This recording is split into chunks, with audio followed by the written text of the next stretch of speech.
acogida que hemos tenido acá en su casa, en su espacio, agradecer la gentileza que han tenido con nosotros. Muchas gracias UPC y UPC Cultural.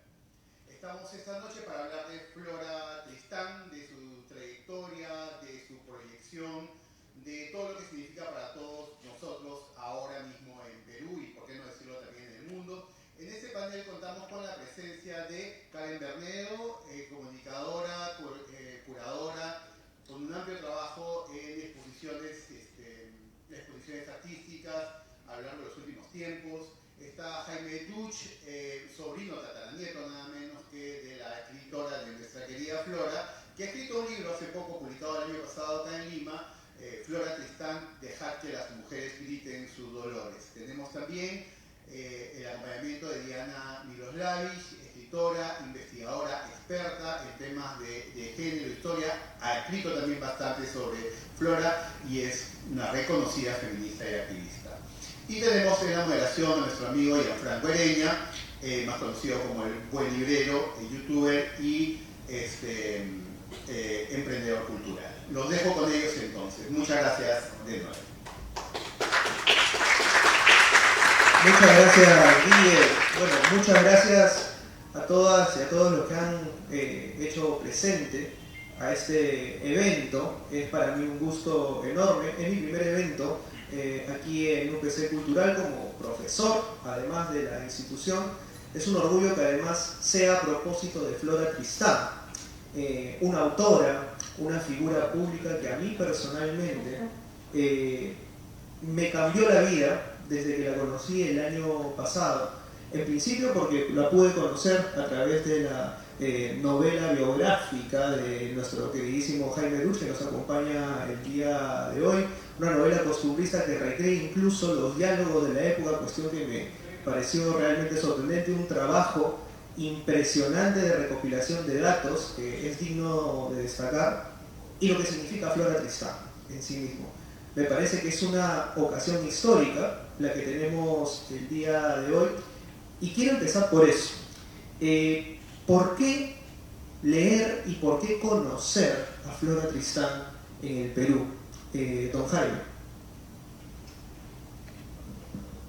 ¿No? ¿Se oye bien? Perfecto. Bueno, primero que todo tengo que agradecerle la concurrencia que ha venido a oír sobre la vida de Flora Tristán, que en este mundo vertiginoso que estamos viviendo, es decir, no hay tiempo suficiente para tanta cosa que todas las actividades que tienen todos ustedes. Así que, antes que nada, muchísimas gracias por haber venido a este conversatorio. Tú me preguntabas con respecto a Flora Tristán. En realidad, podríamos hablar 10 horas de Flora Tristán y todavía sería interesante escuchar. ¿Por qué Flora Tristán es importante aquí en Perú? Yo pienso que Flora, se vino aquí a Perú, ¿no es cierto?, a buscar el acogimiento de su familia, poder heredar algo de su padre, ¿no es cierto? Flora era hija de Mariano Tristán y su madre, Anne-Pierre Raisnet, era francesa. Se conocieron en Bilbao y ahí, digamos, empezó el problema con Flora, en el sentido que por una circunstancia muy especial, y que aquí yo lo digo en el libro, y que afortunadamente yo pude obtener la información muy antigua, cuál fue realmente el problema y por qué Flora llegó a ser una paria, como ella se autodenominaba una paria. El problema que hay es que Mariano, que era teniente de milicias en Arequipa, las milicias en ese tiempo no eran del ejército, sino que la milicia significa que en el fondo son como la policía, digamos, que existe ahora, ¿no es cierto? Los carabineros, perdón, aquí no se llama carabineros. Entonces, en el fondo era teniente de milicia y se fue a España porque él quería, en el fondo, tener mayores galardones y obtener ciertos beneficios, ¿no es cierto?, con la monarquía de Fernando VI. Lamentablemente no consiguió absolutamente nada aparte de haber sido nombrado caballero de la Orden de Santiago, y además lo ascendieron a coronel. Y en ese minuto entonces él llegó un momento en que pedía muchas oportunidades para venir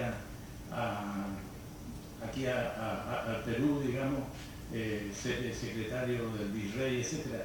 Yo les cuento esto un poquito porque entiendan ustedes por qué ella se autodenominaba una paria, ¿me entienden? Que es importante, porque eso fue lo que cargó sobre sus hombros toda su vida. Entonces todos los historiadores y gente que ha escrito muchos libros siempre dicen de que fue por una negligencia del padre de no haberla inscrito, ¿no es cierto?, debidamente.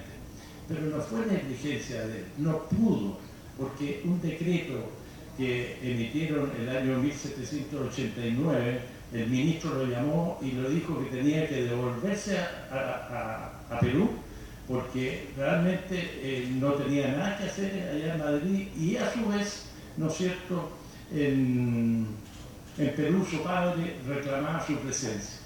Pero él no quiso, y él entonces emprendió rumbo al norte, ¿no es cierto?, ahí rumbo al norte, arrancando desde ese decreto, porque si lo tomaban preso, lo iban a deportar. Y llegó a Bilbao, y ahí fue donde conoció a Pierre Lasné, que venía ella arrancando de la guerra, digamos, de la revolución, ¿no es cierto? Y la conoció y no pudieron casarse porque él no podía pedir permiso, porque si no se lo iban a negar y además lo iban a tomar preso y lo iban a deportar. Así que se casaron solamente con un sacerdote en una ceremonia privada, y nunca pudo obtener el certificado en que Flora era hija legítima, ¿me entiendes? Legítima, digamos, no pudo ser por el problema de que no obtuvo el permiso de las autoridades civiles. Bueno, y eso la marcó a ella toda su vida. Entonces siempre se sintió una padre, se sintió una desgraciada, que en el fondo todo el mundo la despreciaba, porque en esa época era así, ¿no es cierto? Una mujer ilegítima no tenía, o natural, porque en realidad no era ilegítima, sino natural. Ella tenía en el fondo que si quería casarse, la familia no la aceptaba. Bueno, esa es otra historia, y bueno, todo eso sale aquí en el libro. Así que ella decidió venir a Perú en un minuto dado, ¿no es cierto?, en su desesperación, para mejorar sus condiciones de vida y ser reconocida como hija de su padre. Vino a Perú y especialmente a Arequipa, donde estuvo 8 meses más o menos. Después estuvo en Lima casi 3 meses, 11 meses. Entonces uno se pregunta, pero ¿por qué Flora, digamos, es tan importante en Perú, ¿no es cierto? Circunstancias de que ella era francesa, su padre era peruano, pero ella era francesa y en el fondo estuvo tan poco tiempo aquí. Y después regresó a Francia.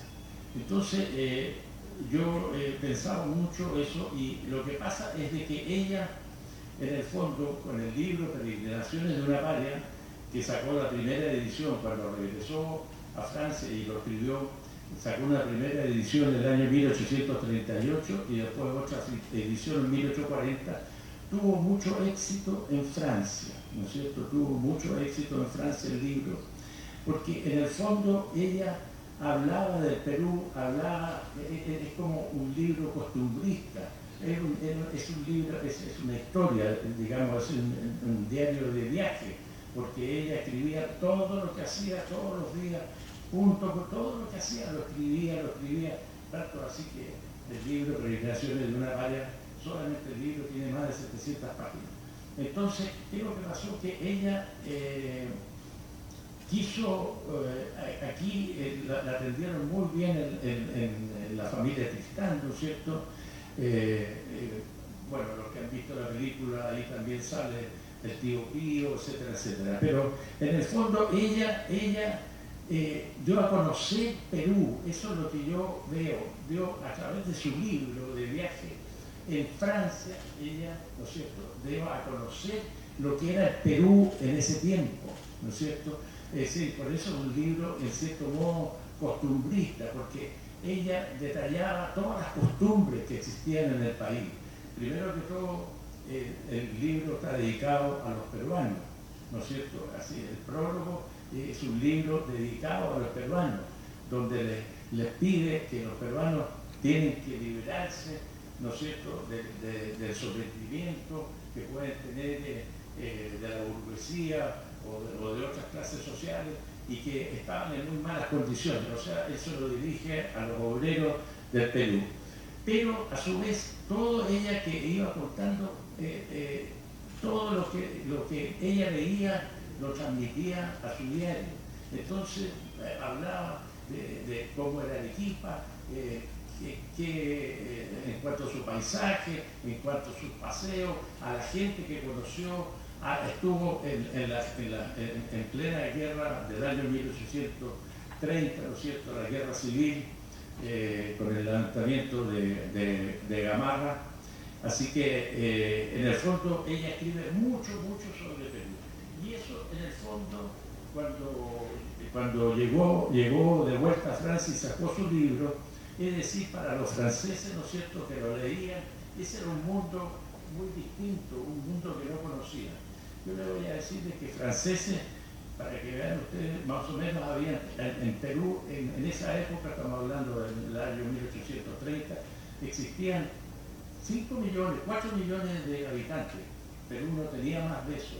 Y sin embargo, había 300 franceses, 300, según el censo, 300 franceses. Entonces, eran muy pocos, indudablemente, muy pocos. Pero ¿qué es lo que pasa después con el libro que ella escribió y cuenta sus aventuras y muestra lo que es Perú, Arequipa, Lima, habla de las tapadas, ¿no es cierto?, que la admiraba, que la encontraba maravillosa? Es decir, ella habla de todo lo relacionado con Perú. Y eso, en el fondo, tiene que haber atraído a mucha gente, a muchos franceses que venían arrancando de la Segunda Guerra, de la guerra de 1830, ¿no es cierto?, que se llamó las Tres Gloriosas en Francia. Entonces, muchos inmigrantes empezaron a venir. Y claro, al leer ese libro veían este país que tenía muchas oportunidades, etc. El libro es muy entretenido, todo lo que ella cuenta.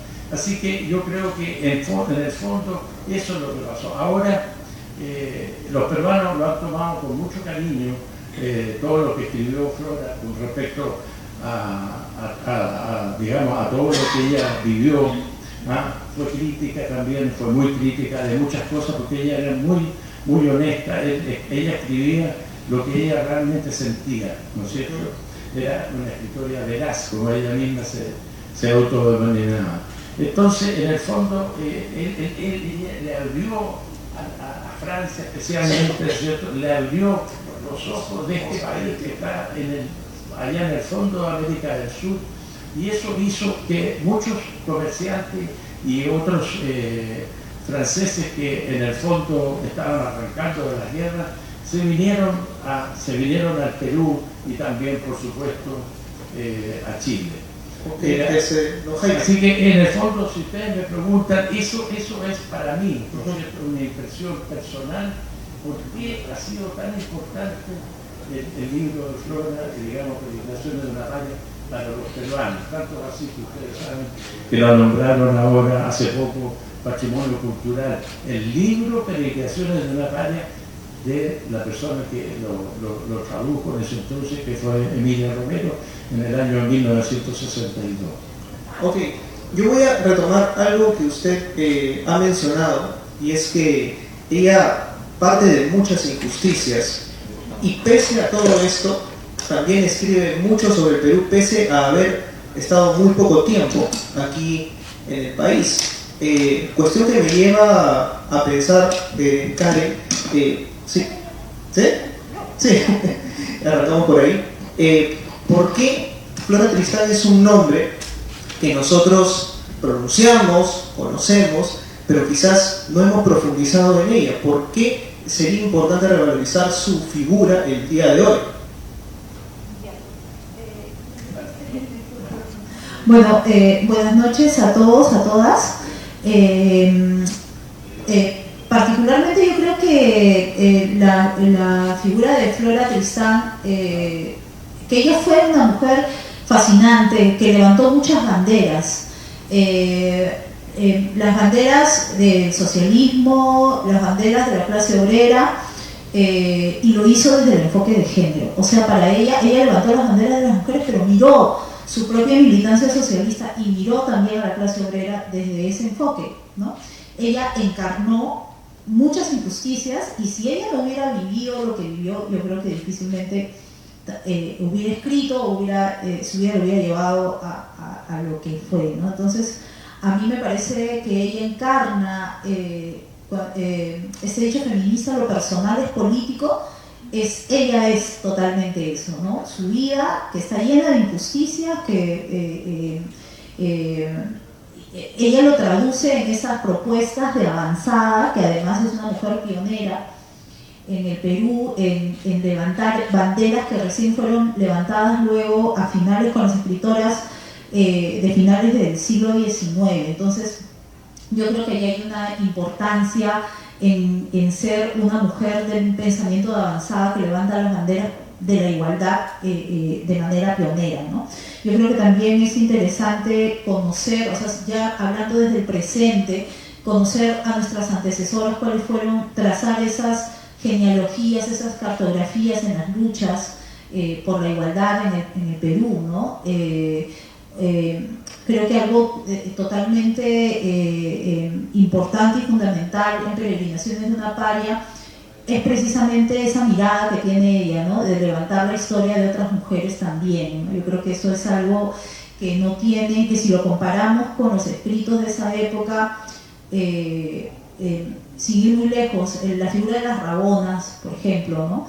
Que en ese momento fueron retratadas como mujeres feas, campesinas, indígenas, ignorantes, ¿no? Y Flora Tristán es una de las personas que las retrata con dignidad, ¿no?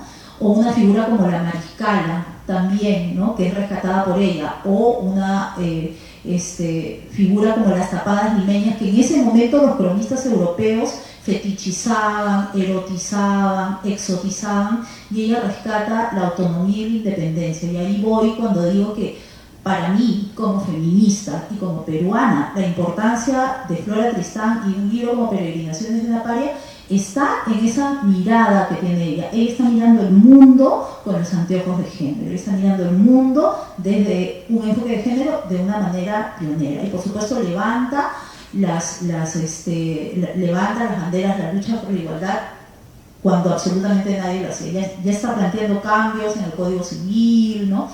En un momento pues en el que no solamente en Francia sino en Perú probablemente estábamos más atrasados, las mujeres no tenían acceso a la propiedad privada, las mujeres no podíamos ir a la universidad, las mujeres no teníamos derecho a la pluma, ¿no? Entonces ella no solamente escribe, sino que ese libro llega al Perú, ¿no? Y es rechazado, ¿no? por las razones, bueno, que también están en el libro y en la biografía de la misma Flora, ¿no?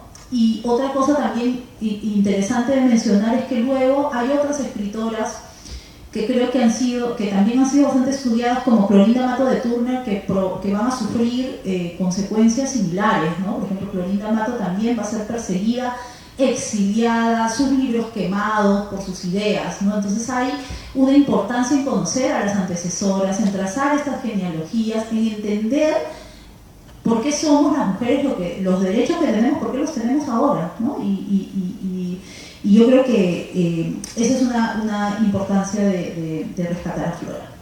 Diana, hablemos ahora del legado de Flora, o sea, ¿qué es lo que principalmente Flora nos lega a nosotros los peruanos el día de hoy? Bueno, yo creo que es varios legados, ¿no? Además de lo rescatado por Karen Bernedo, yo creo que Flora Tristán, en una mirada crítica que tenemos hoy en el Perú sobre el Bicentenario, y que también nuestro historiador Jorge Basares adelante dice, si alguien quiere tener una mirada diferente, ¿no es cierto?, sobre los primeros años de nuestra República, bastará para leer Peregrinaciones de una Paria para que quede claro que que el inicio, si es que algunos incluso cuestionan hoy si se dio inicio a una república en el Perú, por lo menos una república de iguales, ¿no? Ella, digamos, en esa mirada de 7 meses, como dice nuestro amigo, ella, yo le he calificado en mi libro como, es una, aparte de lo que señala Karen, ella era una etnógrafa, o sea, ella hacía etnografía, ella era como una periodista de guerra, ¿no es cierto? Porque justo la agarra esta revolución, que es una revolución popular, como dice Basadre, en un momento, digamos, que se conflictúa el militarismo en el Perú, digamos, que hace que luego de nuestra supuesta independencia, quienes se hacen cargo del gobierno son los militares, ¿no? Y entonces, y hay una revuelta popular, digamos, y ella, los 7 meses forma parte de esa revuelta, por eso es que ella visita, digamos, un campamento cerca de Arequipa donde conoce personalmente a las rabonas, ¿no? O sea, a ella nadie les cuenta, ella va al campamento y las ve y escribe sobre ella. Es la pionera sobre la rabona y además lo dice en su texto, dice, son la vanguardia femenina del ejército peruano. Ayer las han reconocido, pero quien habla de vanguardia femenina es Flora Tristán, entonces es súper, digamos, habilosa, ¿no es cierto?, con esa mirada que dice Karen que es muy importante. Y yo creo que otra mirada importante, sumando a lo que ya se ha dicho, es la crítica que hay al ejército, ¿no? Es muy dura, ¿no? Ella cuando tiene toda esa información de su primo Altaos, ¿no? Dice, bueno, que el ejército está preparándose para una contienda al siguiente día y está bebiendo, ¿no? Y que somos albetes que ni siquiera saben agarrar un arma, ¿no? Entonces, eso da una imagen de que ahora con el reconocimiento de las rabonas, ¿no? Más bien, parece que las que estaban más preparadas en el ejército eran las mujeres, estas mujeres andinas, indígenas, que los propios hombres, ¿no? Cuando Gamarra entra a Lima, según la historia, eran 7.000 hombres y 6.000 mujeres cuando entran a Lima. O sea que casi estábamos igualmente en las mujeres participando en la guerra.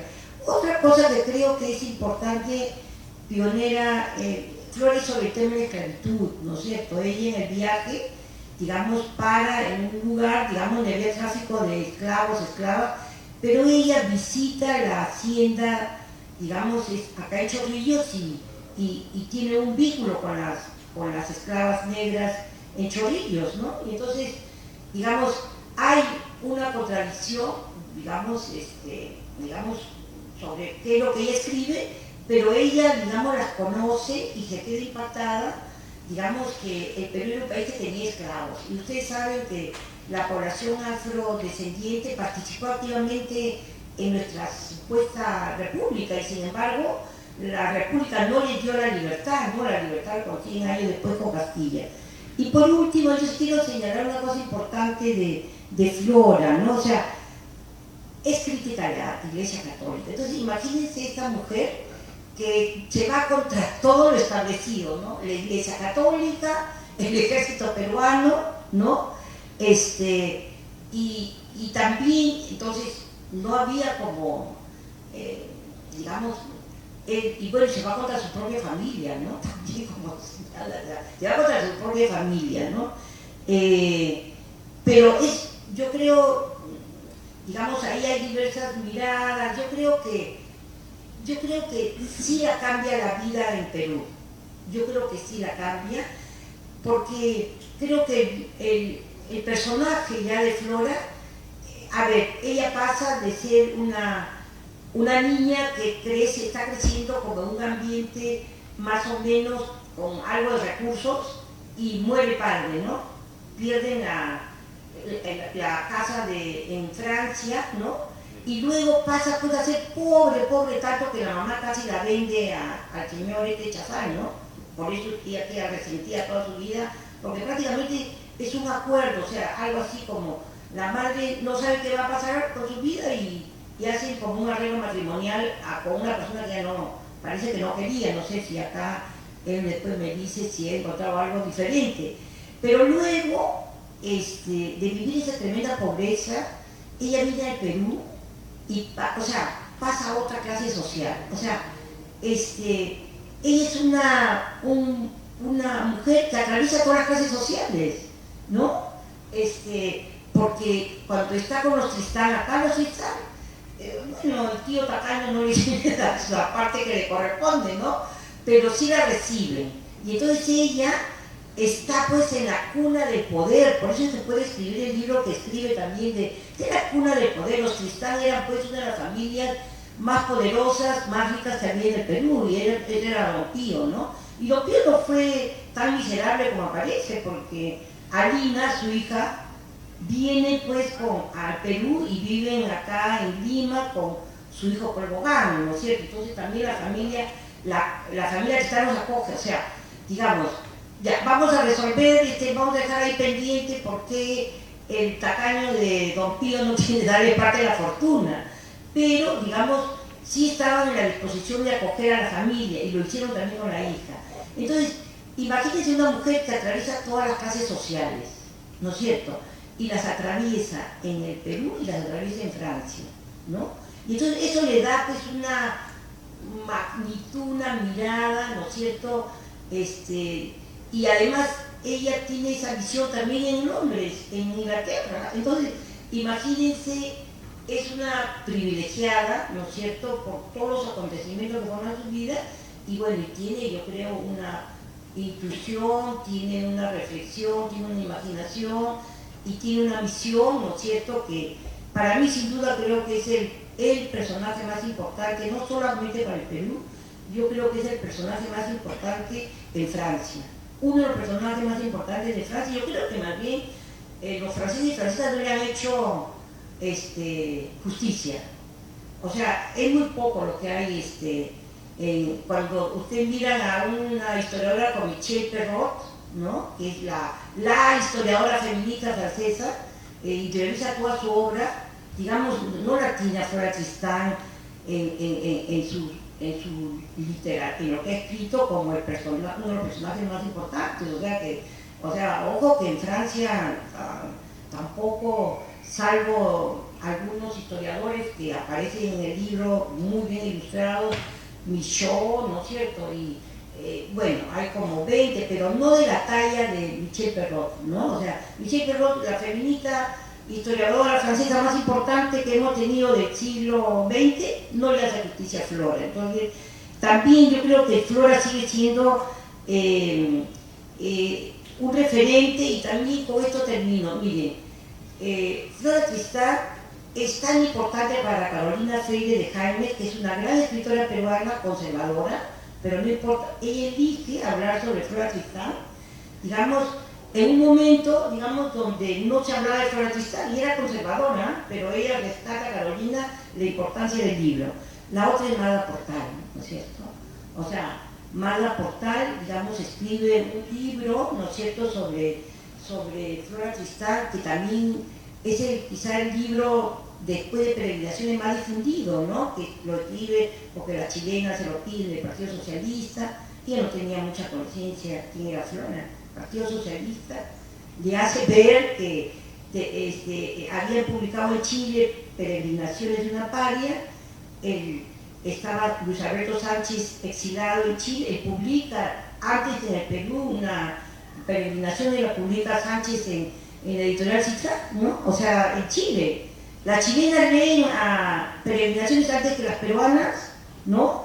Y entonces por eso Magda Portal la invitan a esta conferencia, a este encuentro, a hablar. Entonces, yo creo que hay, como dice Karen, hay como una genealogía, ¿no es cierto?, que es Flora Tristán, ¿no es cierto?, vienen las escritoras, pero viene Carolina Freire de Jaime, viene Magda Portal, y vienen, digamos, todas las que van a venir en el futuro, ¿no es cierto? Y creo que el libro que estamos hoy día comentando es una experiencia, ¿no es cierto?, que resume, yo creo que ese es el gran mérito de nuestro amigo, es que ahí está toda la vida, toda la obra de Flora Tristán, de una manera cronológica, ¿no es cierto?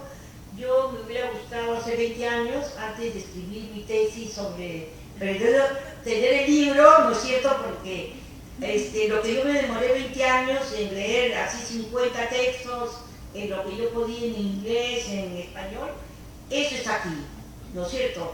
Él ha sintetizado, yo creo, casi toda la obra y la vida de Flora Tristán, y ustedes pueden en 2 tomos, ¿no es cierto?, demorarse unos 4 días en leer y ahí está todo, ¿no es cierto? Entonces, yo hubiera querido tener este libro hace 20 años, pero ahí está, ¿no es cierto? Porque cuando yo escribí el libro, más bien, no lo imaginé así, sino yo más bien recojo una tradición de literatura peruana, porque soy de la Universidad Nacional de San Marcos, estudié ahí literatura, y yo soy parte de la tradición sanmarquina que defiende el libro de Flora Tristán, ¿no es cierto? Hay un par de escritores desde el siglo XIX que se oponen, pero desde Sánchez, ¿no es cierto?, hasta... claro, Sánchez la defiende, ¿no es cierto? Y bueno, el propio, allá que está Paloma acá, Yerobi, Tamayo, el papá de Tamayo también, Tamayo Vargas también defiende el texto de Peregrinaciones. Hay toda una historia, digamos, en el Perú quienes defienden a Flora Tristán, y a mí me encanta decirlo, no es la clase política, es, digamos, los chicos y las chicas, como Mala Portal, Carolina Freire, pero ahí la defienden los escritores peruanos, ¿no? La defienden, o sea que los escritores peruanos y peruanas siempre fueron más de avanzada que nuestra clase política conservadora.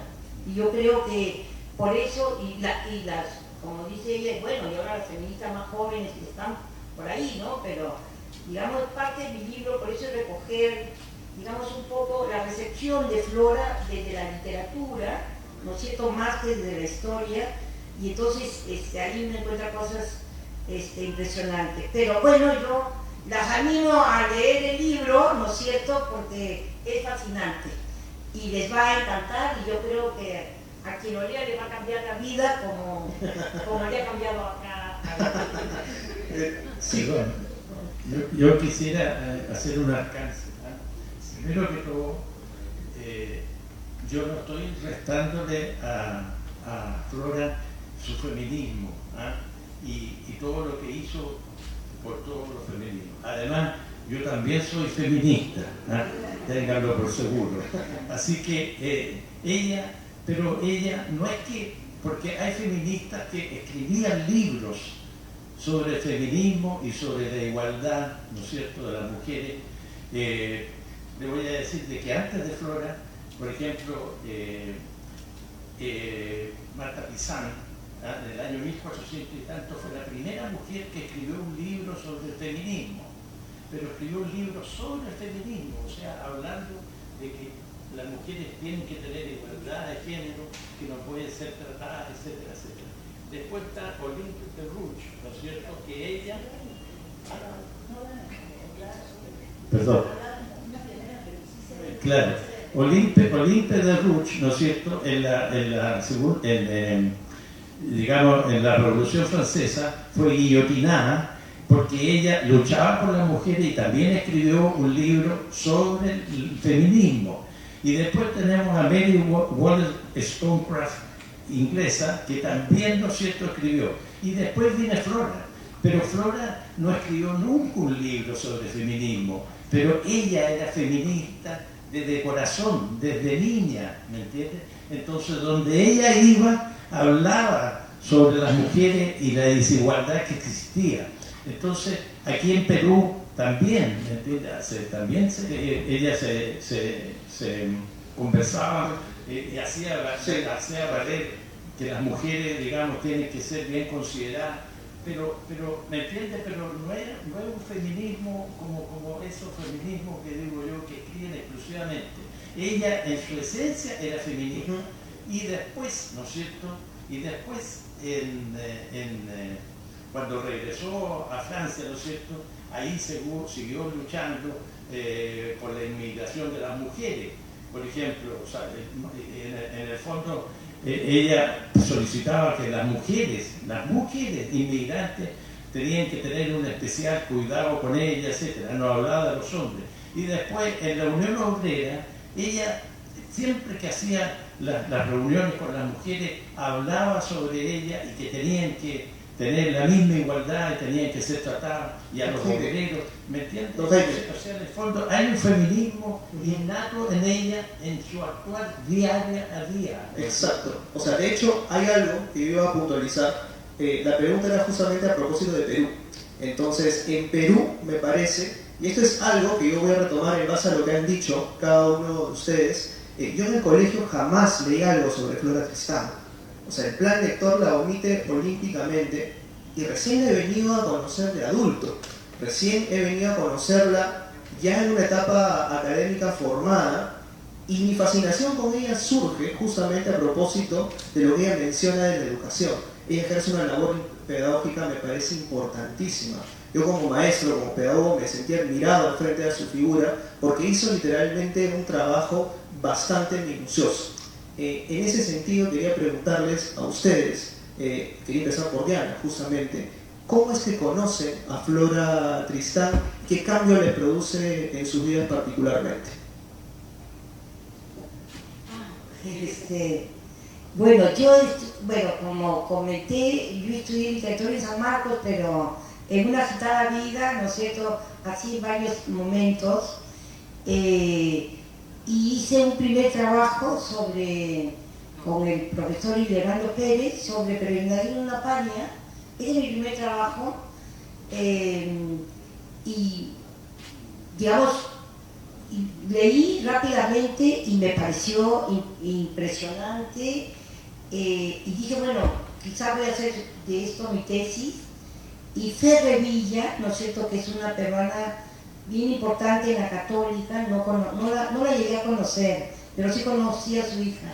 Fer Revilla, bueno, yo quería hacer mi tesis, ¿no? Y Washington Delgado me dice, si vas a hacer tu tesis sobre Flora Tristán, tienes que leer la tesis de Fer Revilla, que ya salió en la Universidad Católica, y sería bueno que hables con ella, ¿no? Nunca llegué a conocer a ella, sino a su hija, y sí, digamos, como que digamos, esa cosa que te pasa cuando lees por primera vez, era chica, ¿no? Sí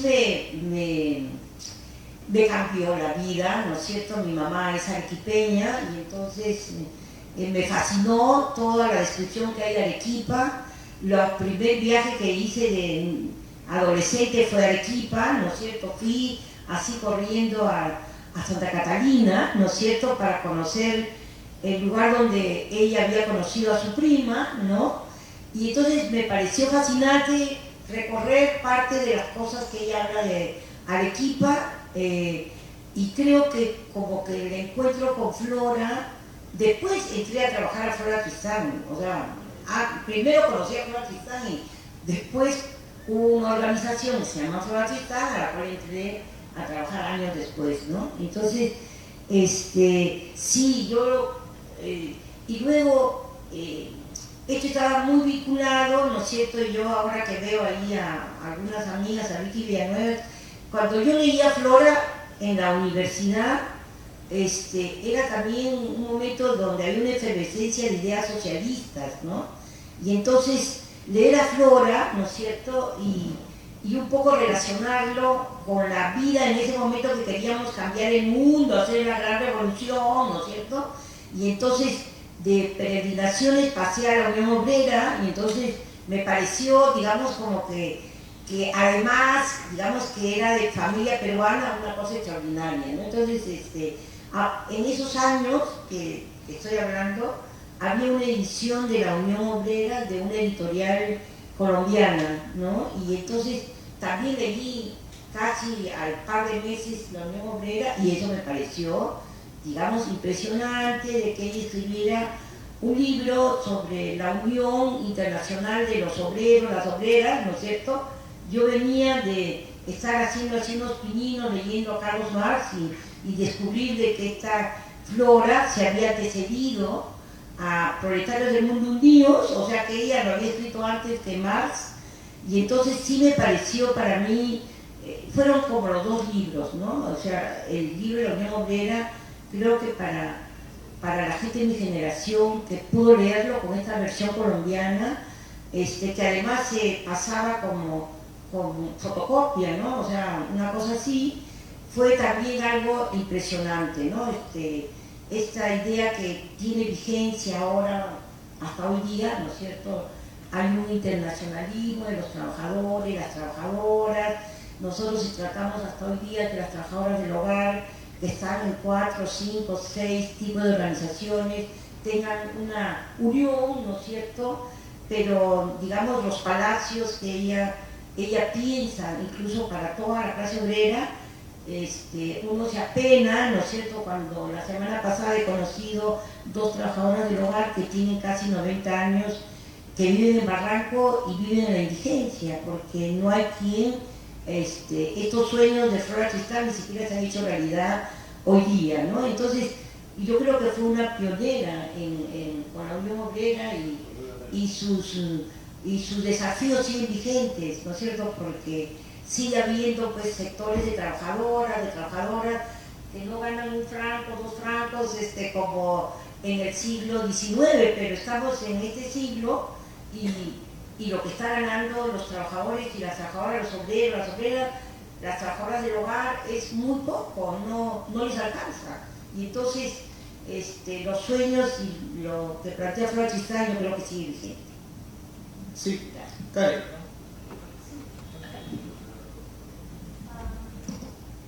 Bueno, primero solo quizá aclarar un poquito de que yo nunca mencioné que Flora mencionara la palabra feminismo, ¿no? Sí, de acuerdo con que ella era una feminista en la práctica, levantando pioneramente para el Perú las banderas de la igualdad, porque su libro llega al Perú, o sea, esos pensamientos llegan al Perú, aunque son sus libros quemados, ¿no? Mira, yo conocí a Flora porque yo sabía del centro Flora Tristán, ¿no? Pero un día caminando cuando era cachimba de la Universidad de San Marcos y compraba mis libros en la feria de Amazonas, que habían libros muy baratos, y ahí comprábamos los libros, muchos en la Universidad Nacional, y vi un libro de Flora Tristán, y decía Flora Tristán, y decía, ahí trabaja, y yo conocí a Diana, ahí trabaja Diana, dije, ¿quién es la Flora Tristán? ¿Y por qué se llama así? Y lo compré, ¿no? Y quedé absolutamente fascinada por ese personaje y por lo que pioneramente estaba escribiendo, ¿no?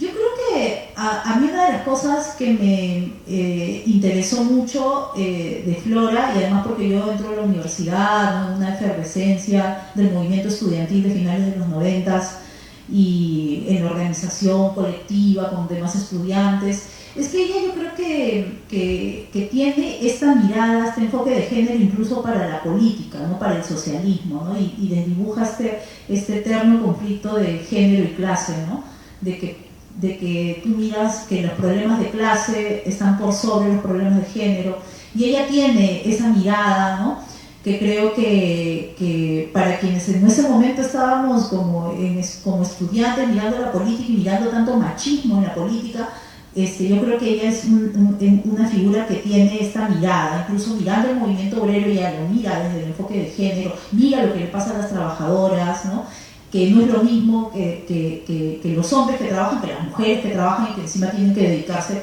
a las labores del cuidado, por ejemplo, y ella está viendo eso, ¿no? Entonces, a mí me parece eso fascinante, y luego yo creo que Magda Portal es una figura que rescata a Flora también desde lo político, porque ella está haciendo política en el APRA, en un APRA que era totalmente adverso a las mujeres. Ella de hecho critica el libro de Luis Alberto Sánchez porque lo tilda así como medio hipocritón, porque Luis Alberto Sánchez se niega al voto femenino del 33, ¿no? El APRA se niega, dice sí, vamos a darle el voto a los analfabetos, a los indígenas, pero a las mujeres no están preparadas, ¿no? Entonces, Magda dice, no, es como que rescatas a Flora, pero escribes un libro de Flora, pero luego eres adverso al voto femenino, ¿no?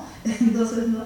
Y porque rescata cosas de ella que le parecen irrelevantes, ¿no? Y no lo importante que era su pensamiento de avanzada, que no menciona la palabra feminismo, pero ella era feminista, ¿no?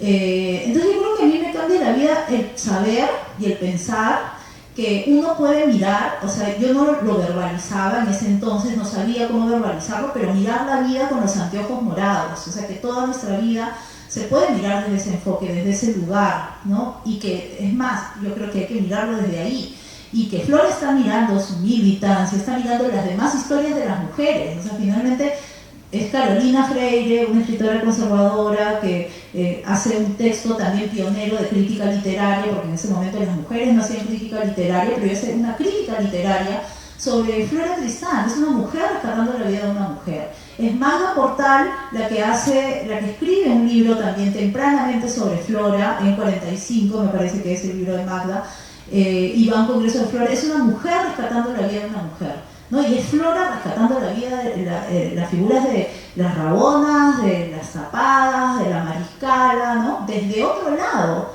Uno lee lo que escriben los hombres sobre las Rabonas, uno lee lo que escriben los hombres sobre las Tapadas, y es que es de no creerse. En el mismo momento en el que Flora estaba mirando, donde los colonistas europeos miraban que las Tapadas eran muy eróticas, eran un fetiche, Flora estaba mirando a una mujer totalmente autónoma y utiliza la palabra autonomía, independencia, ¿no? Entonces, ahí está la gran diferencia de cómo mira. Entonces, a mí la gran lección que me deja Flora es que es importante que las mujeres escribamos sobre nuestra propia historia, ¿no? Es 4 siglos de historia escrita por hombres, ¿no? Porque las mujeres recién podemos ir a la universidad desde 1907, ¿no? Y derecho a la pluma, las primeras escritoras, finales del 19, ¿no? 4 siglos de historia escrita por hombres versus un siglo de historia escrita por mujeres. O sea, hay todavía una gran diferencia, y una de las pioneras en el Perú, ¿no? Es Flora, ¿no? Entonces yo creo que esa es un gran referente y una gran luz, ¿no? Que nos dice por qué camino seguir, ¿no? En el caso de usted, don Jaime, usted tuvo 2 aproximaciones, primero como pariente de Flora Tristán y luego como para utilizar a Flora justamente como motivo de una publicación. ¿Cómo fue esa experiencia? A ver, Ay, sí. no estoy acostumbrado a hablar. Yo quisiera primero hacer referencia a la pregunta que tú hacías. ¿Qué es lo que es Flora Tristán para cada uno de nosotros y cada uno de Yo digo lo siguiente. Sinceramente, después de todo lo que he investigado, que ha sido muchísimos años, 8 años, y dentro de investigación salió el libro de Flora Tristán, yo sinceramente se los digo y en forma absolutamente imparcial, podría decir, no porque uno descienda de ella, podría decir, pero yo realmente creo que Flora Tristán ha sido una persona única en el mundo femenino, del género femenino, única. ¿Por qué motivo? Hay muchas otras mujeres que se han destacado, hay muchísimas mujeres que se han destacado, ¿no es cierto?, en diferentes áreas, ¿no es cierto?, ¿ah? Ya sea física, química, literatura, etcétera, etcétera. Pero Flora es la única que ha luchado y luchó y se inmoló, ¿no es cierto?, su vida por todas estas causas. Primero que todo, la igualdad de género. Segundo, ¿no es cierto?, la esclavitud, porque ella cuando pasó por las islas de Cabo Verde, ahí vio el centro de la esclavitud, porque todos los esclavos que pasaban a Europa y América pasaban por Cabo Verde. Entonces ella vio los horrores más grandes, como miles y miles de esclavos los trataban, pero pésimos, los mandaban, los cambiaban por un plato de arroz, los cambiaban así. Entonces eso a ella le impactó mucho, que también le pasó lo mismo, hubo grandes discusiones con Lavalle cuando visitó aquí cerca de Lima las haciendas que tenía Lavalle, Leopoldo Lavalle, ¿no es cierto? Y que también tenía, ¿no? Y que también tenía muchos esclavos, tenía más de 1000 esclavos. Eso le impactó. Después, todo eso fue cuando regresó a Francia, ¿no es cierto? Después la inmigración de las mujeres, como decía la escritura, exigía el divorcio, porque no existía el divorcio en Perú, porque lo reimplantó Napoleón, ¿no es cierto? Poco antes se había determinado que existía el divorcio, pero Napoleón llegó y dijo no, vuelta, no existe el divorcio y solamente puede haber separación de cuerpos, pero era muy difícil conseguir, ¿no es cierto?, que la autorizara la justicia a la separación de cuerpos. Entonces tenemos la esclavitud, tenemos la inmigración, tenemos además abolir la pena de muerte, y justamente ella pidió la abolición de la pena de muerte después que recibió el balazo de su esposo, ¿no es cierto?, de Chazal, y que ella quedó con una bala aquí en el corazón, ¿no es cierto?, toda su vida, y ella envió, digamos, al Congreso, que en eso, digamos, donde están los diputados y todo eso, pidiendo que se eliminara la pena de muerte, porque si no, podría Chazal le podrían haber aplicado pena de muerte. Bueno, entonces, por eso digo yo, pero en el fondo ella es extraordinaria, y yo quisiera, le voy a quitar unos pocos minutos, y con lo que yo que está escrito en el libro, en el epílogo, ¿no es cierto?, esta es la manera como yo veo a Flora y cómo lo reflejo.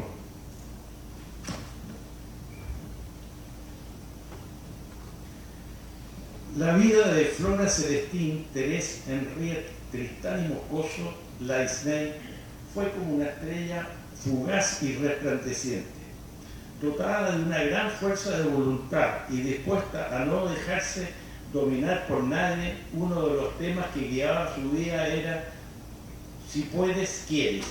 Noble y orgullosa, amaba a quien la amaba y condenaba a los que sentían rencor hacia ella.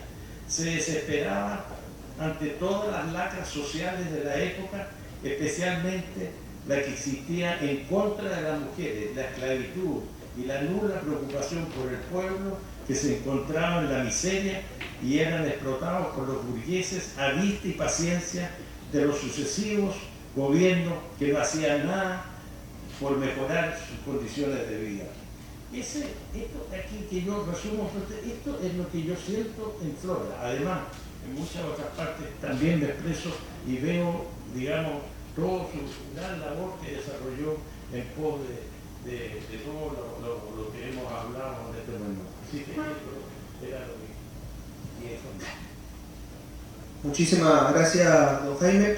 Tenemos tiempo para una ronda de preguntas. Sí, por favor, ahí Gabriel.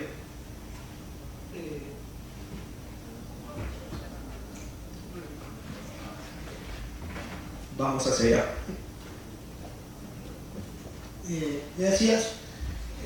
Felicito a los miembros del panel y al autor.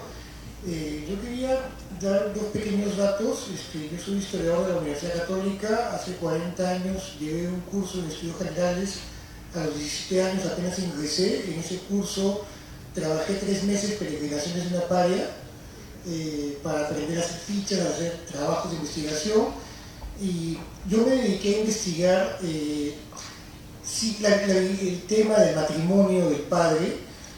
Existía una pragmática sanción de 1776 y otra pragmática sanción de 1778 en la cual los hijos de la alta nobleza y la nobleza española no podían casarse sin el permiso de los padres. Y esta pragmática también se hace para la familia real española y estuvo vigente hasta el matrimonio del padre del actual rey, de Juan Carlos de Borbón con María Sofía.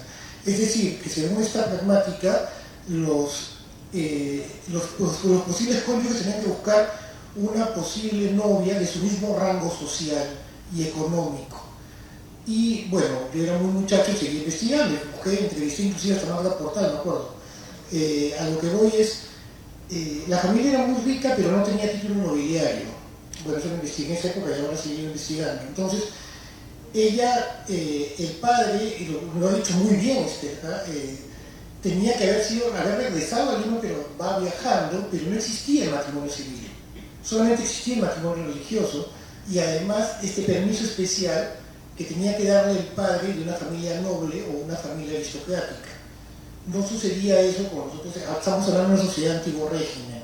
Entonces, en la sociedad del antiguo régimen, la sociedad es estamental, y eso hay que dejarlo muy claro porque esa sociedad estamental siguió vigente durante el protectorado de San Martín, que buscaron un príncipe para un futuro reino del Perú, un imperio. De eso que también ha escrito un libro que se ha publicado hace 2 años, y lo importante es que, y lo dijeron ustedes, ella llega y plasma en su libro todas las cosas que le parecen no curiosas, sino discrepa con una realidad pues, que está obsoleta, viviendo en un pasado, porque era muy difícil cambiar la mentalidad. Y ella, por ejemplo, que la pasea en la hacienda del sur de Chorrillos, es el antiguo conde San Antonio de Vistalegre, que es la familia de la Valle, ¿verdad? Una familia de las más distinguidas de Lima, y tanto así que cuando llega el primer príncipe de Borbón al Perú en 1887, él y Ricardo Palma, la Valle le pide a Ricardo Palma que por favor sea el guía y reciban el Puerto Callao este infante de España que venía de paseo. Bueno, ese es el dato por el cual es muy valioso saber el tema de la partida de matrimonio religioso, porque no existía matrimonio civil. Pero muy interesante lo que ha dicho el autor, y es muy cierto el tema de que no tenía permiso paterno. Eso es muy, muy importante porque va vinculado a las pragmáticas. Y lo último, y un dato anecdótico que lo dice Palma en una tradición, es el baile de la Victoria. La Victoria queda a las afueras de la muralla de Lima. La muralla de Lima estaba en la avenida Gao, daba la vuelta por la avenida Alfonso Ugarte, y extramuros está donde hoy en día se encuentra el distrito de la Victoria, una casa donde se hizo un baile. ¿Quién? Victoria Tristán, la esposa del presidente Rufino Echenique. Y ese baile es un baile donde en esta tradición Ricardo Palma habla de la aristocracia venía menos frente a la aristocracia guanera por las joyas que lucían. Y bueno, los felicito a todos por lo que han comentado. Gracias.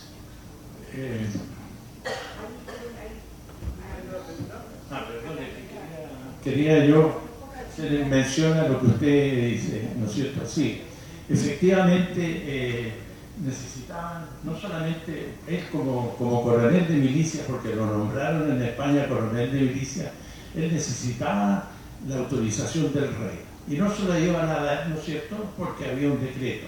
Pero también es verdad, ¿no es cierto?, que él no le avisó a sus padres tampoco, porque resulta que sus padres eran los que le mandaban, digamos, remesas de dinero para que él subsistiera, porque con lo que recibía como coronel era muy poco, así que sus padres le mandaban. Entonces, si él también avisaba y decía que se iba a casar, y sin la autorización de los padres, la mesada o la remesa se la iban a retirar y obligarlo a regresar, ¿no es cierto?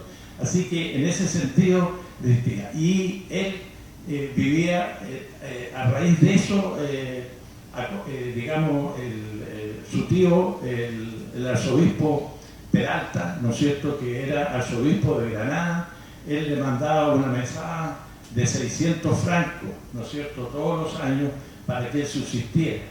Así que en el fondo se dieron todas esas circunstancias, ¿me entiendes?, por la cual él logró, pero principalmente fue por no haber obtenido el certificado de nacimiento, porque si hubiera sido así, ella no habría sido una Valle y quizás la historia habría sido distinta, no estaríamos hablando de esta historia, ¿no es cierto? Eso.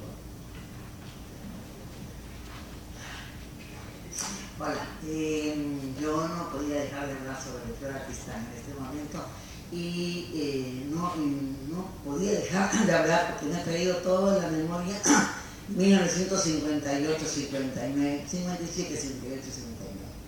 En mi casa, Flora Tristán era el tema de discusión en la mesa, porque era una de las pasiones de mi hermana que estaba estudiando historia en la Universidad Católica. Mi padre había sido militar, tenía toda una formación militar, mi hermana historiadora, y nosotras, Alicia y yo, espectábamos lo que se discutía.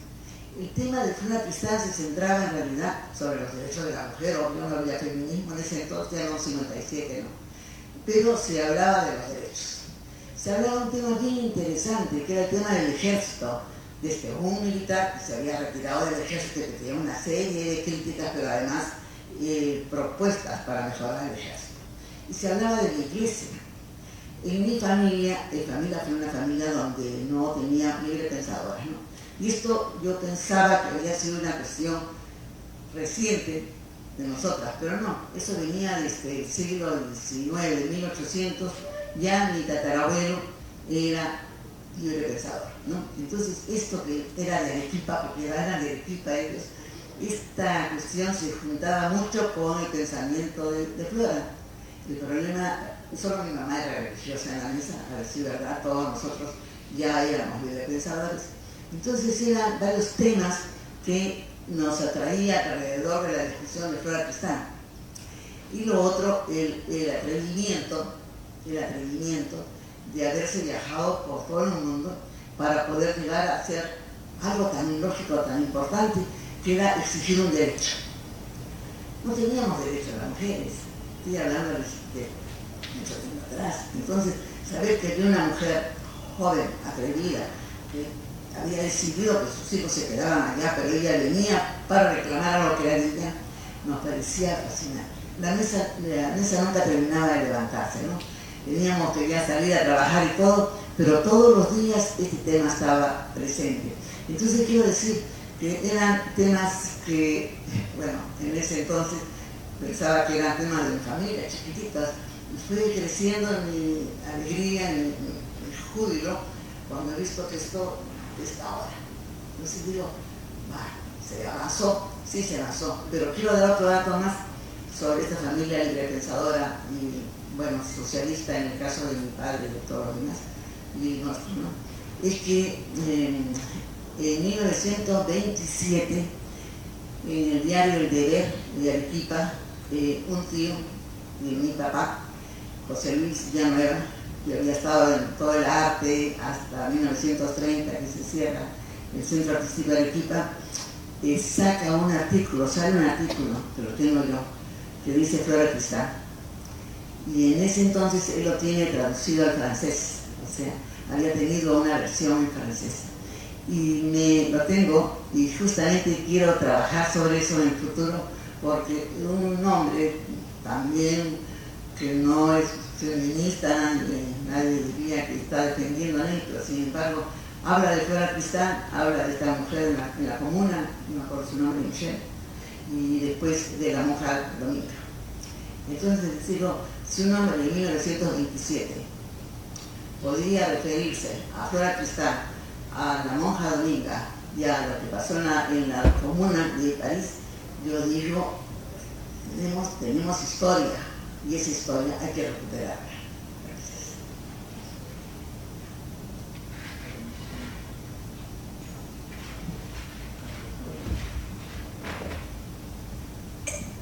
Muy bien, muchísimas gracias a todas y a todos. Insisto en esto, esta es una ocasión histórica para volver a poner a Flora Tristán en la mesa de muchas y de muchos. Insisto que es una ocasión histórica porque estamos frente a la publicación de un libro, hay una película que es La herencia de Flora, tenemos acá a su protagonista, a Paloma Yerovi. Bienvenida, ¿cómo estás?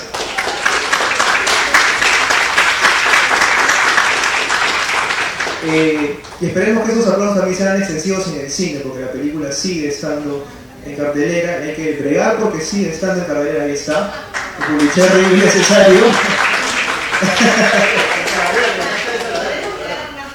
Ajá, exacto. Con el apoyo de esta sala, creo que llegamos a la cuarta. Así es, así es, estamos cruzando acá nomás, ¿no? Aquí en el Real Plaza Salaberry. 9:45 de la noche, un poco tarde, ¿no? Y en el cine Pacífico Dobleteamos, ¿por qué no? ¿No?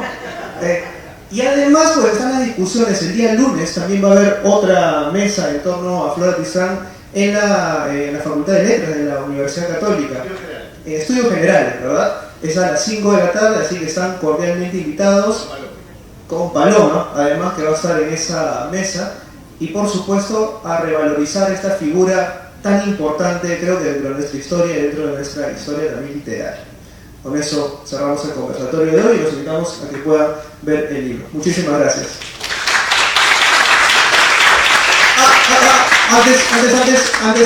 Antes de que se me vayan, por favor, si tienen todos celulares, vayan a seguir en este momento a UPC Cultural, por favor, que es quien ha organizado también este evento y que pues está haciendo una chamba genial. Eso sería todo, nada más. Sí, muchas gracias a todos, de vuelta, muchas gracias a UPC Cultural que nos ha acogido esta noche, muchas gracias a todo el panel que está esta noche aquí con nosotros. Tenemos el libro, lamentablemente no está a la venta, pero Grecia, ¿dónde está Grecia? Grecia. Está afuera. Grecia, hay una señorita del staff que puede tomar nota de sus números celulares si quiere adquirir el libro y se lo vamos a dar a un precio promocional. Igual está a la venta en el Virrey, en Lancome, en Comunitas, en bares. Síganos también en las redes del libro, estamos en Instagram como @librofloratristán. Muchas gracias de nuevo a todos y buenas noches. Vayamos a ver la película.